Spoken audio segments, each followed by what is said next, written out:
Right, hello, welcome back to my nightmare because my controller has developed drift and the game is becoming unplayable.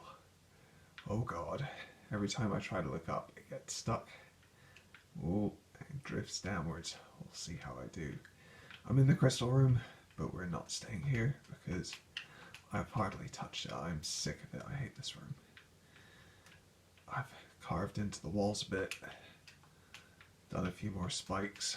Not really happy with the green. Might make them all purple. But need to continue this vein on down and have lots more around the room. They're all going to kind of pour into this fog effect thing I've created. Ooh. But let's move out of here. Let's see what I have been doing. Had to create a brand new bubble elevator because going through all the elevators in the jungle room just takes too long.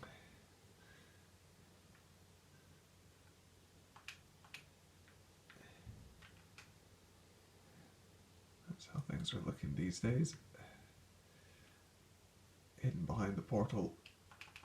I'm sure this will eventually develop into a well-designed space, but for now it's just a quick elevator to the top.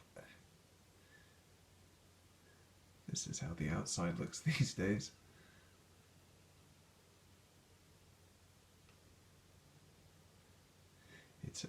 It's a busy space now, so the first thing I had to do is the aquarium was originally lined with sandstone, so I had to put lots of sand down behind it to stop the water gushing out as I remodeled the wall, replaced it with this. Finally finished with the diorite that's kind of continued from the bottom, and it's gradually faded into quartz as it's reached the top, so it's diorite and polished diorite through calcite and iron, and then finally into quartz with a bit of white wool thrown in. I'm going to have archways all around the outside. I've done the pillars for now, but still got to finish the arches. Been doing lots of villager trading to get more quartz. Finally finished the backs of all the trees. Some of them are in just the right place for the arches to kind of be in the middle. Others are smaller and further forward, so the trees are just, it's just solid tree trunk. And then I've made the entire platform much wider as well.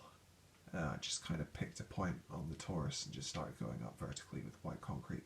I'll eventually blend the two together. Still haven't done anything else in the aquarium or the glass tunnel. Lots to do there. And then behind these arches, I'm going to be putting the biggest black concrete project yet. It's going to be an infinite void with lots of end islands and kind of swirling portals through to other areas. It's going to be, yeah, it's the next big stage outwards. So let's take a look. I've got this ramp that comes down into the first kind of miniature biome. I've got these kind of big burning pillars as well. They're in like different states of kind of disrepair all the way around, as well as the forward arch. And then there are ramps that kind of spiral upwards around all the trees, kind of different palette for the dark and light trees. And then underneath each tree, I've kind of finished a cave. The only thing I haven't done is spread azalea leaves everywhere, but that's way away. A little kind of farm area. Desert space. I've been using sea pickles for mini mushrooms, and something I just got. I mean, you can't put anything on top of cactus, but what you can do is put a block, put a thing, and then get rid of the block and put a cactus. So I've been using candles to make kind of pretend flowers. I've also used pieces of string to kind of stop them growing to like 3 blocks high. Otherwise they would all just be kind of towering cactus and look a bit funny. This is the first unique tree. This is going to be like a giant lime tree like the one at spawn. There's going to be another unique tree over there. You can maybe see the purple walkway. It's going to be a giant cherry blossom. Through a little nether space.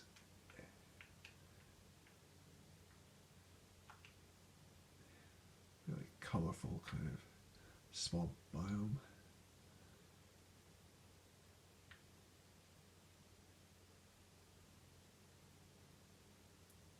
These grew a little taller than I wanted them to. I'll probably try again with a few platforms put down so they only reach medium height.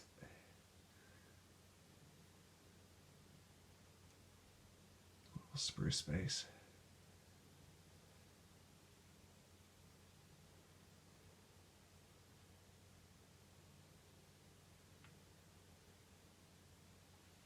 And back to the start. So yeah, this has been a huge project, and you know, I hated the crystal room. I kind of stared at it for ages and didn't accomplish anything. But as soon as I came up here and decided to just start working at sea level, everything just flowed out really quickly. So this was a lot more fun. I've hit a bit of a wall again now this is finished, but I'm sure I'll find a way to occupy myself. The plan is once the arches are finished, I'm going to kind of do probably a palette similar to what I've got going on here at the top. And after that, I need to start doing the branches of the mega trees, and that will kind of tell me where the kind of cave wall starts coming up from the top of the arches, because this entire thing's going to be under a mountain, of course. I think this mountain's going to end up having two skins. It's going to be like the interior one that you can kind of see when you're standing here, and then the exterior one, you know, they're not necessarily going to be touching one another. It's probably going to turn out very differently. Then yep, still need to do this. Need to light it up a lot more. I'm going to get rid of those prismarine blocks. I don't like them, they're too bright. They draw your attention away from a space that's already quite dark.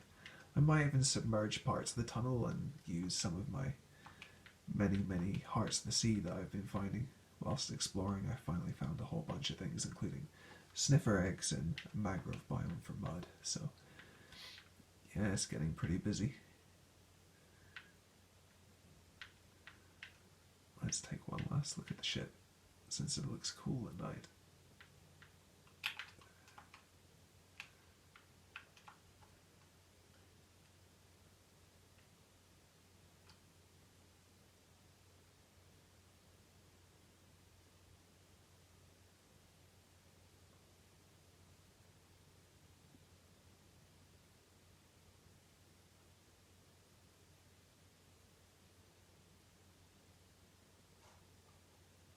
Clearing a lot of space around just to kind of improve the frame rate. I'm in the middle of a jungle, so there's vines everywhere. It's nightmarish. But eventually, yeah, I'm going to have to destroy a lot of that ground.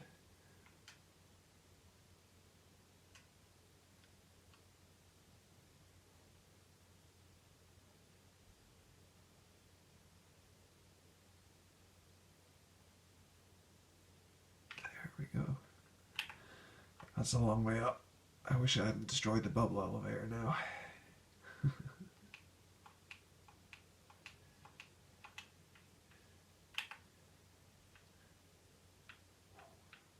But, you know, I've just realised I'm not carrying a totem, so I'm not going down there. Not a chance. There we go.